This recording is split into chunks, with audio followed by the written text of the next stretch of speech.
দেশের বিভিন্ন অঞ্চলে ছড়িয়ে পড়েছে ভয়ঙ্কর সাপ রাসেলস ভাইপার।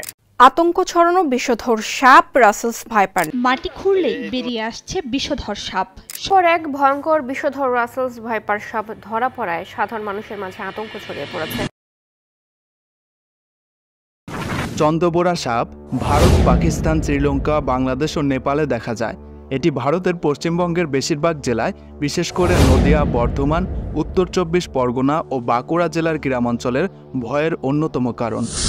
আগে শুধুমাত্র বাংলাদেশের রাজশাহী অঞ্চলে এ সাপ দেখা যেত, যে কারণে এটি বরন্ত অঞ্চলের সাপ বলে পরিচিত ছিল।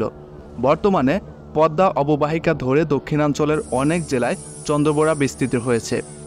বাংলাদেশের রাজশাহী, রাজবাড়ী, ফরিদপুর, কুষ্টিয়া, মানিকগঞ্জ, চাঁদপুর, নোয়াখালী ও ভোলাতে চন্দ্রবোরার উপস্থিতি পাওয়া গেছে। চন্দ্রবোরা ভারত ও বাংলাদেশের মহাবিপন্ন প্রাণীর তালিকায় রয়েছে। 2015 সালের লাল তালিকা অনুযায়ী চন্দ্রবোরা বাংলাদেশের সংকটাপন্ন প্রাণীর তালিকায় রয়েছে। চন্দ্রবোরা সাধারণত ঘাস, ঝোপ, বন, ম্যানগ্রোভ ও ফসলের ক্ষেতে, বিশেষত নিচু জমির ঘাসযুক্ত, উন্মুক্ত ও কিছুটা শুষ্ক পরিবেশে বাস করে। স্থলভাগের সাপ হলেও এটি জলে দ্রুত গতিতে চলতে পারে, ফলে বর্ষাকালে কচুরিপানার সঙ্গে বহুদূর পর্যন্ত ভেসে নিজের স্থানান্তর ঘটাতে পারে। এরা নিশাচর। এরা খাদ্য হিসেবে ইঁদুর, ছোট পাখি, টিকটিকি ও ব্যাঙ ভক্ষণ করে। বসতবাড়ির আশেপাশে চন্দ্রবোরার খাবারের প্রাচুর্যতা বেশি থাকায় খাবারের খোঁজে চন্দ্রবোরা অনেক সময় লোকালয়ে চলে আসে। চন্দ্রবোরা সাধারণত সত্য প্রবৃত্ত হয়ে আক্রমণ করে না, কিন্তু একটি সীমার পর তাকে বিরক্ত করলে প্রচণ্ড আক্রমণাত্মক হয়ে উঠতে পারে। পৃথিবীতে প্রতি বছর যত মানুষ সাপের কামড়ে মারা যায় তার উল্লেখযোগ্য একটি অংশ এই চন্দ্রবোরার কামড়ে মারা যায়। তবে মানুষকে তেড়ে এসে কামড়ায় এ কথা গুজব মাত্র। এরা মূলত অ্যাম্বাস প্রিডেটর, তাই এক জায়গায় চুপ করে পড়ে থাকে।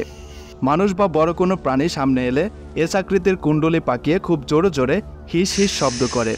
তারপরও তাকে বিরক্ত করা হলে তবেই অত্যন্ত দ্রুত গতিতে সবল মারতে পারে। সবল দেওয়ার সময় শরীরের সামনের দিকটা ছুঁড়ে দেয় বলে ওই তেড়ে এসে কামড়ায় জাতীয় ভুল ধারণার জন্ম। এদের বিষ দাঁতের আকার অন্যান্য ভাইপার জাতীয় সাপের সাথে তুলনীয় এবং কিছু র্যাটেল স্নেকের প্রজাতির থেকেও ছোট। এরা প্রচণ্ড জোরে হিস হিস শব্দ করতে পারে। চন্দ্রবোরা দিনে ও রাতে উভয় সময়ে কামড়ায়।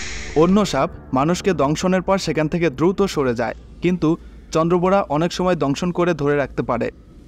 অন্যান্য সাপের মতোই চন্দ্রবোরাও সাধারণত মানুষকে এড়িয়েই চলে, কিন্তু লোকালয়ের কাছাকাছি খেতে কিংবা ঘাস জমিতে কিংবা অনেক সময় ইঁদুর শিকার করতে লোকালয়ে ঢুকে পড়ার ফলে মানুষের সঙ্গে এ সংঘাত প্রতিনিয়ত বেড়ে চলেছে।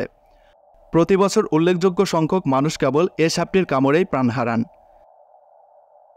আক্রমণের ক্ষিপ্র গতি ও বিষের তীব্রতার কারণে কিলিং মেশিন হিসেবে বদনাম রয়েছে সাপটির। তবে এই সাপ সম্পর্কে নানা অতিরঞ্জিত গুজবও ছড়িয়ে পড়েছে। সাপ সাধারণত ডিম পাড়ে এবং ডিম ফুটে বাচ্চা হয়, তবে চন্দ্রবোরা সাপ ডিম পাড়ার পরিবর্তে সরাসরি বাচ্চা দেয়, ফলে সাপের বাচ্চাদের বেঁচে থাকার সম্ভাবনা বেশি থাকে। এরা বছরের যে কোনো সময় প্রজনন করে, তবে মে থেকে পরের 3 মাস প্রজনন সবচেয়ে বেশি ঘটে। একটি স্ত্রী সাপ গর্ভধারণ শেষে 20 থেকে 40টি বাচ্চা দেয়, তবে কোনো কোনো চন্দ্রবোরা সাপের 80টি পর্যন্ত বাচ্চা দেওয়ার রেকর্ড আছে।